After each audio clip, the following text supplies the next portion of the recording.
Olá, amigos! Estamos aqui mais uma vez com o nosso Negros Online, uma realização da nossa Universidade Zumbi dos Palmares. Zumbi dos Palmares que você conhece muito bem, os melhores cursos, os melhores professores, e você pode vir estudar no Zumbi dos Palmares. Estamos com o nosso vestibular em aberto. Venha para Zumbi dos Palmares. Hoje nós estamos junto com a nossa rede TVT, com o canal universitário e com a nossa Zumbi dos Palmares. Se inscreva, toque aqui no sininho, dê essa força, vamos ampliar a nossa audiência, porque aqui é um canal de debate sobre os temas que interessam à comunidade negra brasileira. Ou seja, todos os temas nos interessam, tudo é importante para a comunidade negra brasileira. Mas hoje, especialmente, nós vamos fazer um debate bem legal, porque nós temos um convidado especial, um convidado especialíssimo, um quadro do movimento negro brasileiro, um advogado, um mestre pela Universidade do Estado do Rio de Janeiro. Ó, é fera. É o doutor Renato Ferreira. Eu também sou Ferreira, parece que nós somos até o parentesco está aqui, né? Agrada se unindo para poder estar ocupando os espaços. Mas hoje o tema que vamos debater, junto com o professor Renato Ferreira, diz respeito à questão da injúria racial. Um tema que é para lá de importante para nós debatermos, para nós conversarmos, até mesmo porque o número de ofensas que nós temos percebido na sociedade brasileira, e até mesmo no mundo, parece que um crescente, parece que tem uma vontade, aqueles racistas estavam escondidos, dormitando na lama da desigualdade, da indiferença, e de repente eles vêm à tona. E as ofensas acontecem, e acontecem, e acontecem, e nós precisamos ter um tratamento jurídico para isso, porque elas não podem ficar impunes. E para isso, vamos ouvir aqui um quadraço que é o professor Renato Ferreira para poder falar com a gente sobre isso. Então, meu amigo Renato Ferreira, vamos lá conversar sobre isso? Como é que você vê esse conjunto de ofensas? Como é que você vê o conjunto de legislações? Vamos iniciar o nosso papo por aí. E o que nós podemos pensar mais adiante para poder resolver. Mas vamos tratar, primeiramente, como você vê esse conjunto de ofensas, esse crescente nessa época, tanto no Brasil como no mundo, né? Vamos lá? Olá, meu querido amigo, companheiro de lutas, Eloy Ferreira, ministro da Igualdade Racial, com quem eu tive o prazer de trabalhar e desenvolver tantas lutas importantes para a nossa causa. Queria também saudar Zumbi dos Palmares na pessoa do seu reitor, grande amigo José Vicente, e agradecer a você mais uma vez pela sua generosidade, sempre lembrar do meu nome e participar dessas lutas, meu amigo. Muito obrigado. É uma honra estar aqui dividindo esse espaço com você. Mas partindo aqui para tentar compartilhar com você algumas inquietações, né, que a gente tanto dialoga sobre esse tema do racismo, é muito importante acompanhar a evolução desse debate. A legislação brasileira, durante o século XX, ela inicia tentando enquadrar o racismo como uma contravenção penal, que foi a Lei Afonso Arinos, de 51.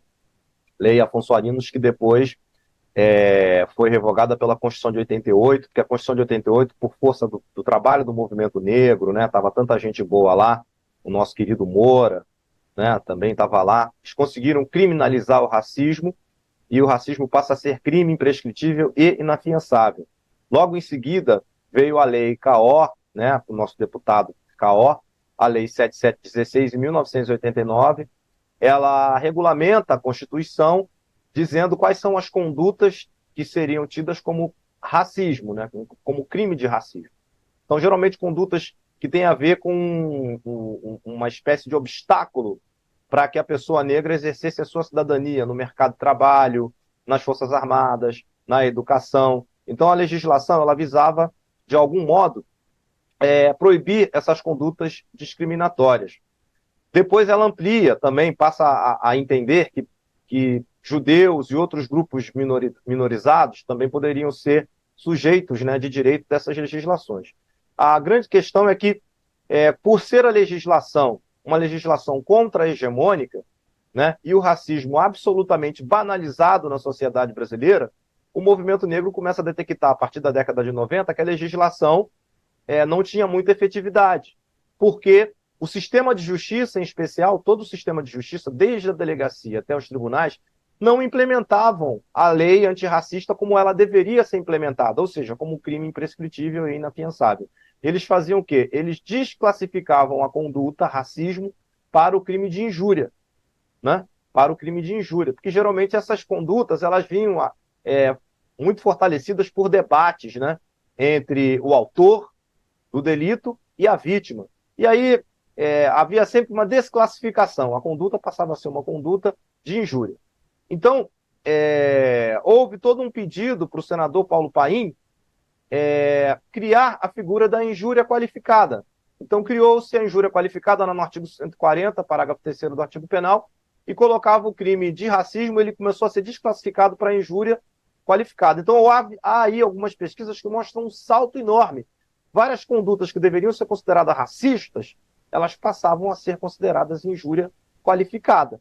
Então, o Constituinte queria que o racismo fosse criminalizado, que a conduta racista fosse criminalizada de maneira imprescritível e inafiançável, mas o sistema de justiça começava a interpretar que era um mero caso de injúria, ainda que qualificada.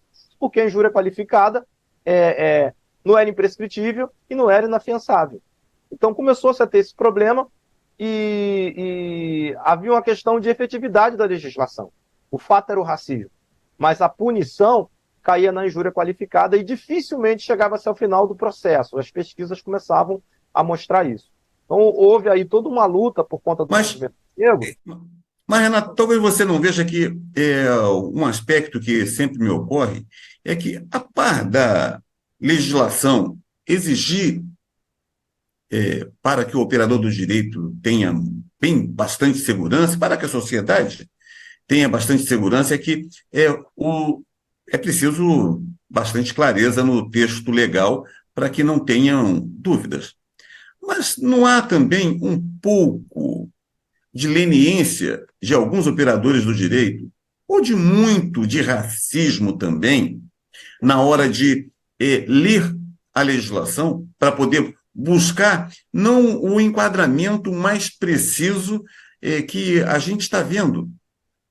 Ou eles imaginam que a ofensa, de que forma vai se dar para que seja enquadrada? Porque a gente vê a legislação desde Afonso Arinos, ela tem importância, mas ela precisa ter, creio eu, que precisamos criar culturas de novos valores para que os operadores do direito, eles não fiquem, ou que não sejam racistas, ou que não fiquem intimidados em buscar o enquadramento certo. Porque se há uma ofensa, nós sabemos como a ofensa é. Nós sabemos que ela... E aí eu percebo que, muitas das ocasiões, os operadores do direito procuram, me refiro exatamente aos policiais, não que são operadores do direito, mas são agentes de segurança, mas os delegados, ou o Ministério Público, costuma... Hoje, bem verdade, no Ministério Público, o número de atores comprometidos vem crescente, e isso é bastante bom, mas ainda percebo que em muitas ocasiões, os delegados procuram não criar ou não levar o enquadramento muito direto. Num caso concreto, assim eu diria. Por exemplo, agora, recentemente, uma ex-atleta bolsonarenta, lá no Rio de Janeiro, ela ofendeu estupidamente, grotescamente, foi gravada. Salve essas câmeras dos telefones celulares, salve essas imagens. Elas são maravilhosas, porque ela foi gravada ofendendo 2 jovens trabalhadores entregadores de refeições. E ofendeu de uma forma estúpida. E só os ofendeu porque eram negros. Não foi por outra razão. No entanto, a delegada que registrou a ocorrência não teve esse entendimento que ali havia uma cena, um crime de racismo.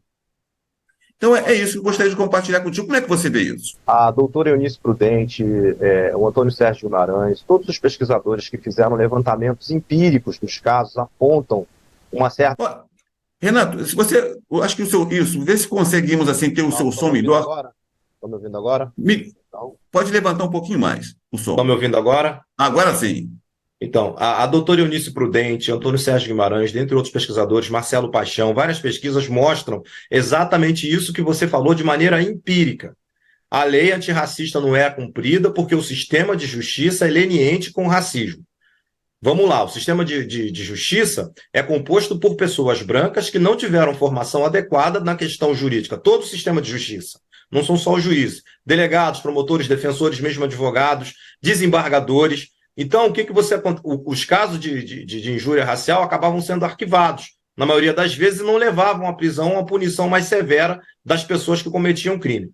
Há uma pesquisa que mostra, quase todo dia tem nos jornais um caso de racismo ou de injúria racial. No entanto, lá na ponta, você vai ver o número de condenações é muito pequeno em relação ao número de casos que tem. Há uma grande discrepância entre o número de casos de racismo anunciados nos jornais e o número de condenações, o que demonstra que há um problema no sistema de justiça para fazer com que a vontade do Constituinte prevaleça, no sentido de que racismo é crime e assim deve ser entendido e punido pelo sistema de justiça. Então, é sempre essa questão do sistema de justiça não querendo implementar. E isso por quê? O juiz ele não é neutro. Né? O juiz também é branco, também tem uma classe social, também tem um entendimento ideológico sobre a questão do racismo. E esse entendimento ideológico é o de que se aparta da vontade do Constituinte. Veja, Eloy, para o Constituinte, racismo é crime, é grave, é inafiançável, é imprescritível. Mas para o sistema de justiça, não. Então, essa vontade do Constituinte, ela não era implementada pelo sistema de justiça, e as pesquisas todas apontam isso. Era muito difícil um magistrado branco, na maioria das vezes, condenar uma pessoa que se parece com ele a ficar preso por causa de uma conduta que ele em si não considera tão relevante. Prevalece aí a interpretação jurídica do magistrado, que tende a entender o racismo não como um ato tão grave e acaba absolvendo, muitas vezes arquivando o processo. Esse era o problema. É isso.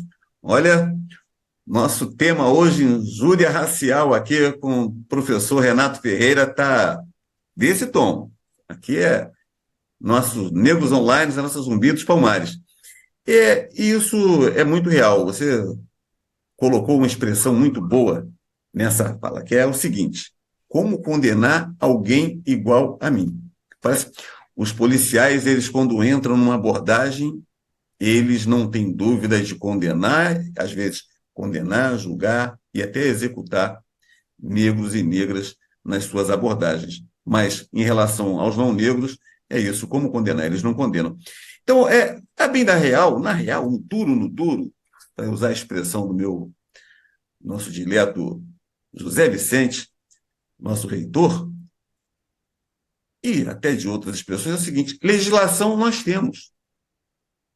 O que está faltando não é mais legislação, não é mais, é mudança de valores, cultura, de valores novos, de valores de esperança, valores de transformação social, para poder ter uma construção de uma sociedade respeitosa, que seja inclusiva, que acolha a diversidade e não a exclua. É mais ou menos isso que também eu gostaria de abordar contigo. Como é que você vê essa construção? Legislação temos? Precisamos mudar a cultura? Como é que a gente trabalha isso? Temos uma legislação que reprime as condutas racistas, mas não temos um sistema de justiça que entenda que isso é necessário. Recentemente, por conta da pressão dos movimentos negros, o sistema de justiça, inclusive no Conselho Nacional de Justiça, criou um grupo e anunciou um pacto pela promoção da diversidade racial, um pacto antirracista, em que cada vez mais essa questão começa a chegar, né, na formação dos magistrados. Mas isso só vai mudar efetivamente também quando os magistrados forem negros, quando os promotores forem negros, quando os delegados forem negros, quando os operadores do direito, do modo geral, também forem pessoas negras. E esse é um grande desafio, fazer com que o judiciário brasileiro seja mais diverso do ponto de vista racial. Isso é fundamental para que essas legislações também passem a ter mais efetividade, Eloy. E aí é muito importante essa luta que a própria Zumbi trava no sistema de justiça, de fazer com que cada vez mais os operadores de direito sejam chamados para esse debate, né? Porque nas estatísticas continua aparecendo, nós sabemos que recentemente o presidente Lula, atendendo a um pedido do movimento negro, sancionou a mudança na legislação. A injúria racial agora não é mais um crime apartado do Código criminal, no sentido da legislação, como ele era. A injúria racial passa também a ser racismo imprescritível e inafiançável, constante lá da Lei K.O. Então, a injúria hoje, ela é igual ao crime de racismo, ela deve ter a mesma interpretação que o crime de racismo. Injúria racial, tem que prender em flagrante e não pode ter fiança, tem que ficar preso. Mas, no entanto, você citou alguns casos que foram feitos depois da sanção da lei pelo presidente Lula, e até agora a gente não viu ninguém ser preso por injúria racial, o que demonstra exatamente o que você está falando. Continua o sistema de justiça não implementando a vontade do Constituinte, a vontade da legislação, né? Não querendo que as pessoas vão presas pelo crime de racismo. Se você for reparar, há sempre uma questão racial e também de classe. Geralmente são pessoas, como aconteceu em Niterói, em outros lugares do Brasil, pessoas de classe média alta, brancas, que cometem um crime e sequer são conduzidas à delegacia. Mas a gente tem que talvez nós temos que trabalhar ainda, sempre na perspectiva disso, de que há legislação, mas tem um tema que eu também gostei de trabalhar. É porque, você imagina, o reitor, desde as políticas de cotas que mudaram o perfil do nosso país, da educação superior, com a presença de jovens negros e negras no ambiente universitário superior, fazendo os inúmeros ofícios, desde esse tempo é que a gente vem vivenciando uma presença de inclusão. E quando a política de cotas foi pautada numa universidade federal, foi na Universidade de Brasília e pelo reitor, o Timothy Holland. Timothy Holland tem o olho azul da cor do céu, é branco, loiro, de 4 costados. E, no entanto, você veja, ele foi o homem que pautou a política de cotas e recebeu todas as ofensas dos racistas que poderia imaginar. O professor José Geraldo, reitor da UNB, igualmente, um homem comprometido com as políticas de inclusão, professor também de uma experiência total, fantástica. Eu estou citando esses 2 nomes assim, porque são muito presentes. Durante a votação da Assembleia Nacional Constituinte, nós tivemos somente uma meia dúzia de negros e negras, né? Edmilson Valentim, Benedita, Caó, Paim, e fomos parando por aí. E, no entanto, nós conseguimos inscrever na Constituição que o crime de racismo como imprescritível e inafiançável. Para a votação do Estatuto da Igualdade Racial, nós tínhamos também um número pequeno de negros que não conseguiríamos aprovar o Estatuto da Igualdade Racial.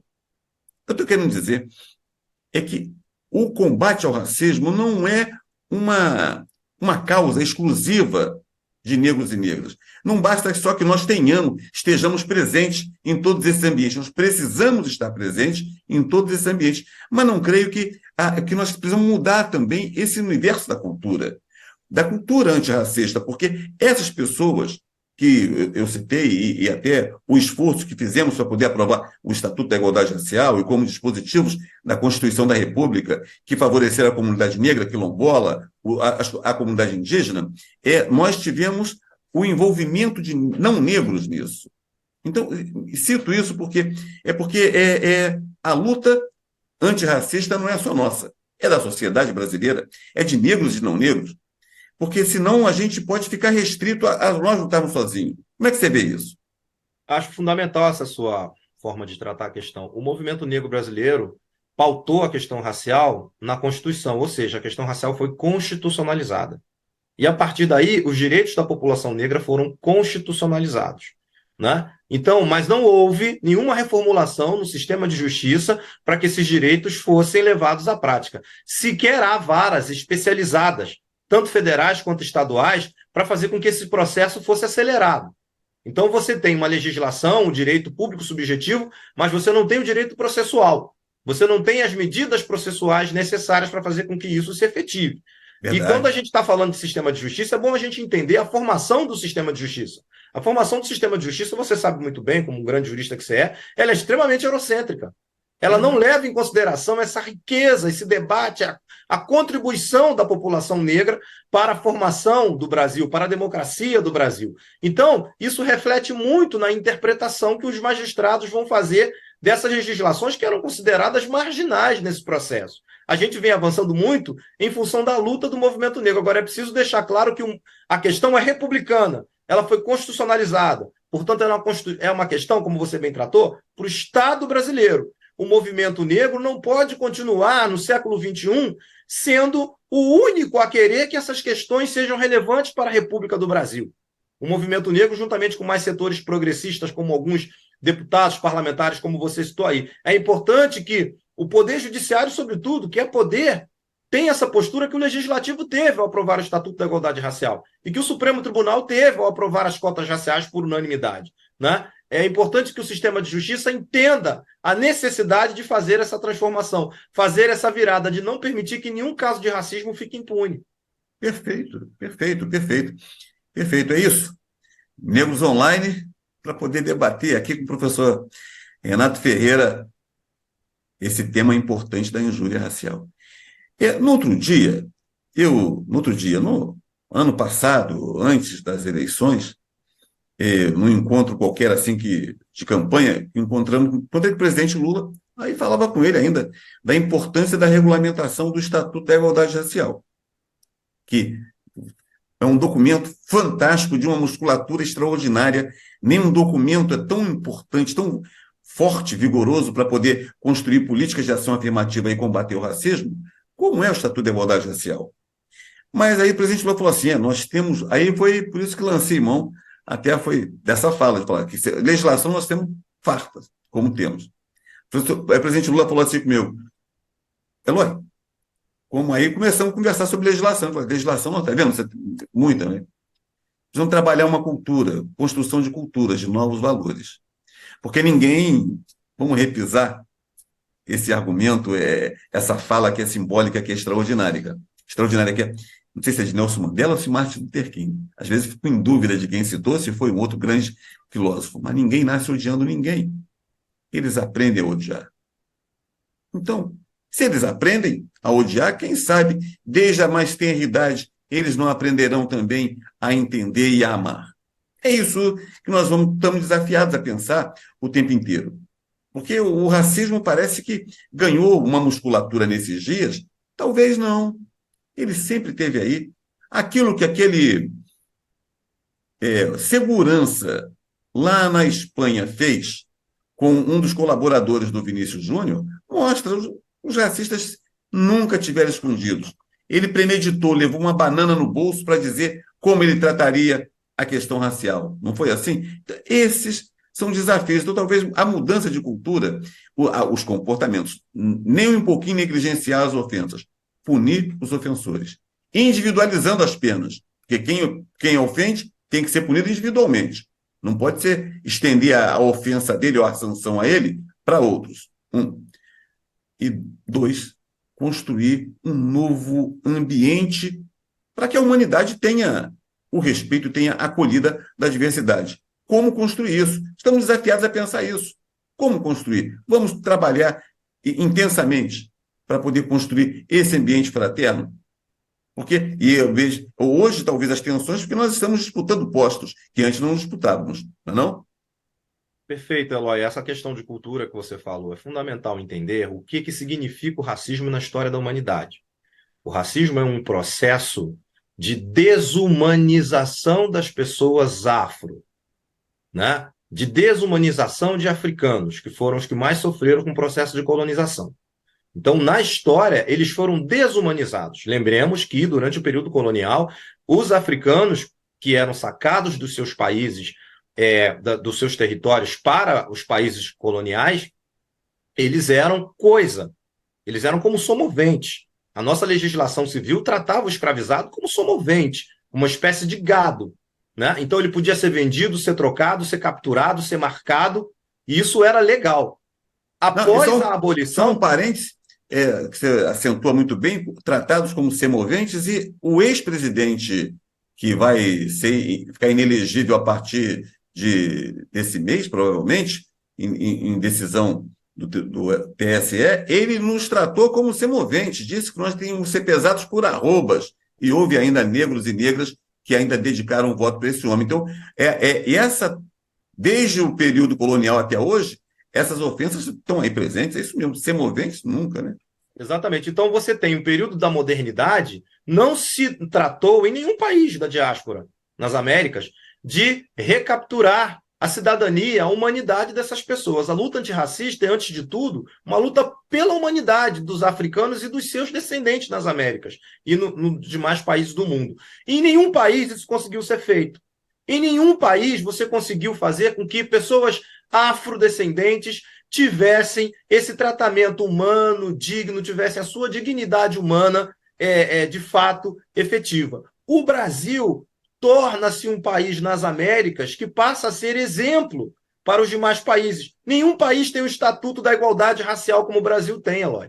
Nenhum país tem o Ministério da Igualdade Racial como o Brasil tem. É muito importante colocar o Brasil, que lá fora é visto como um paradigma. Então é muito importante o que você falou, porque o Brasil passa a ser um país de exemplos na legislação e falta fazer essa virada para que a política se torne mais efetiva. A participação do governo Lula e a participação sua, inclusive, do Ministério, ajudou muito na construção desse processo. O Brasil é um paradigma no enfrentamento ao racismo por causa das políticas democráticas que nós ajudamos a criar. Agora, a gente precisa, como diria um filósofo importante, levar esses direitos à prática. Levar essas questões à prática, resgatar a humanidade dos africanos e dos seus descendentes. Perfeito. É isso aí, pessoal. Hoje, Negros Online teve a oportunidade de debater, de ouvir a fala aqui, a expressão desse mestre que é Renato Ferreira. Somos meio parentes, né? Somos Ferreira. E nós estamos aqui saudando no Negros Online, professor José Vicente, nossa Zumbi dos Palmares, e a luta para construir um dia mais justo, mais fraterno, onde todos tenhamos a mesa farta, enfeitada de flor, incluídos fraternalmente, construindo um mundo melhor, construindo uma sociedade mais justa. E isso vai levar tempo, mas daí, nós não desistimos nunca, não desistimos de acabar com a escravidão, não desistimos de defender a democracia. Às vezes a gente perde aqui e ali, mas estamos do lado certo da história. E quem está do lado certo da história, sabemos que nós vamos sair vitoriosos. Um abraço. Até o nosso próximo Negros Online. Muito obrigado, Renato. Até o próximo Grande Negros abraço. Online. Obrigado aí. Um abraço, muito axé.